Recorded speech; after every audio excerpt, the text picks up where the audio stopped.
Então é isso aí, pessoal, né, atendendo a pedidos, certo? Vamos gravar mais algumas aulinhas aqui, começando a falar um pouquinho sobre independência do Brasil e primeiro reinado, tá legal?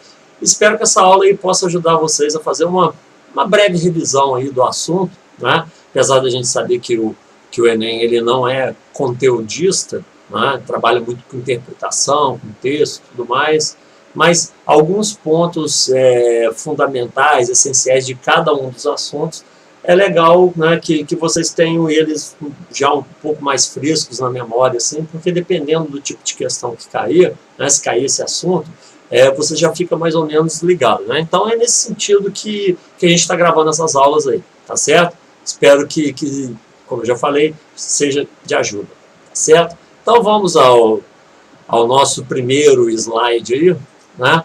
Temos aí, ó, independência do Brasil, vocês têm a figura do José Bonifácio, que é considerado, né,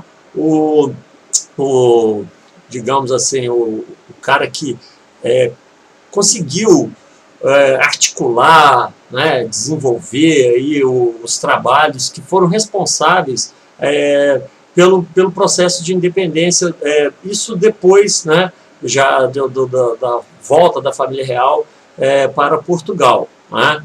Então ele é considerado aí o patriarca da independência do Brasil, né? E eu sempre gosto de colocar alguma frasezinha, vocês estão vendo aí, né, que ele deixou. Esse aqui faz parte de uma carta, um trecho tirado da carta, né, que ele enviou aí para Dom Pedro I, quando Dom Pedro estava fazendo aquela viagem lá, né, para poder tentar angariar aí apoiadores para a guerra de independência que estaria por vir, né?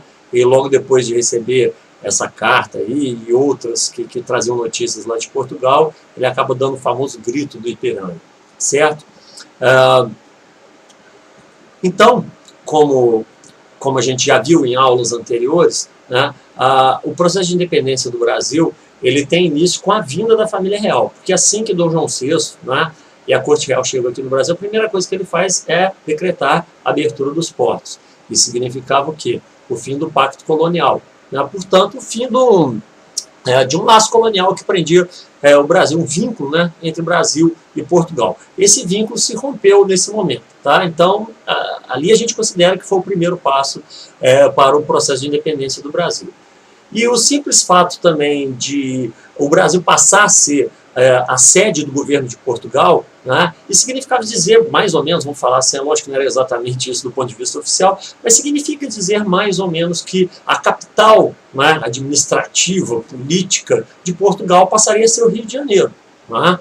Então, eu costumo brincar muito com isso, né, só para poder criar essa imagem na cabeça dos alunos, é o seguinte, se tivesse uma escola naquela época com um quadro negro, tal, o professor perguntando para os alunos, onde é a capital de Portugal? Se fosse nessa época, eles teriam que responder Rio de Janeiro. Né? Seria mais ou menos isso. Tá? Isso teve uma importância muito grande, né, no processo de independência do Brasil, fazendo com que a nossa independência, quando ela aconteceu, lá já com Dom Pedro, ela se desse de uma forma centralizada, unificada, né? Não ocorrendo aquela fragmentação que houve na América Espanhola. Né? Depois disso, nós sabemos, vimos isso também em aulas anteriores, que em 1815 o Brasil foi elevado à categoria de Reino Unido, né? Por causa de algumas exigências lá do Congresso de Viena, tá certo?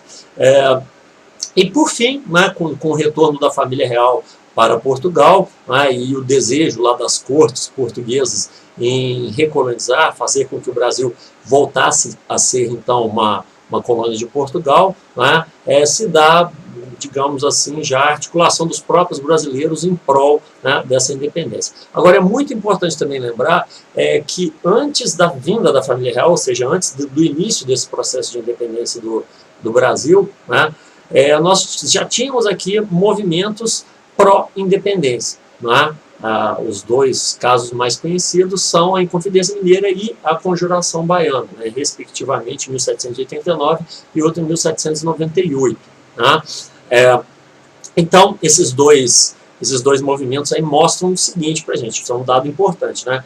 que não foi só por causa de acontecimentos externos, né, não foi só por causa da invasão napoleônica em Portugal que se deu o início do processo de independência do Brasil. Né? Ou seja, o que eu estou querendo dizer é o seguinte: se não fosse Napoleão, o Brasil não teria ficado independente, ou seja, até hoje nós seríamos uma colônia de Portugal? Acredito que não. Né? Então, o Brasil ele se torna independente por uma série de fatores. Nós estamos vendo aí esses fatores mais imediatos, mais próximos do início do processo de independência. Mas é importante lembrar que já existia, né, um desejo por parte dos brasileiros de que o Brasil se tornasse independente, ou seja, já existia uma grande insatisfação com o fato do Brasil ser extremamente explorado por Portugal, né, ser uma colônia de Portugal. Então, esse dado aí é importante, certo? Então, vejamos aí, né, o slide seguinte. Nós temos aí, independência do Brasil, fatores, né? Então, quais seriam os fatores? A vinda da família real, temos aqui, né, a presença da família real, abertura dos portos, como eu acabei de falar, a elevação do Brasil à categoria de Reino Unido, a revolução do Porto, né, essa revolução foi aquela que exigiu, né, os rebeldes, os revolucionários, quando eles tomaram o poder em Portugal, eles exigiram o retorno da família real, né, para Portugal e, claro, né, expressavam já o desejo de que o Brasil voltasse a ser uma colônia, né, de Portugal. Aí isso despertou o sentimento nativista brasileiro, né, e tínhamos aqui já, desde a época da mineração, né, a influência do pensamento liberal, ou seja, daquelas ideias do iluminismo, correto?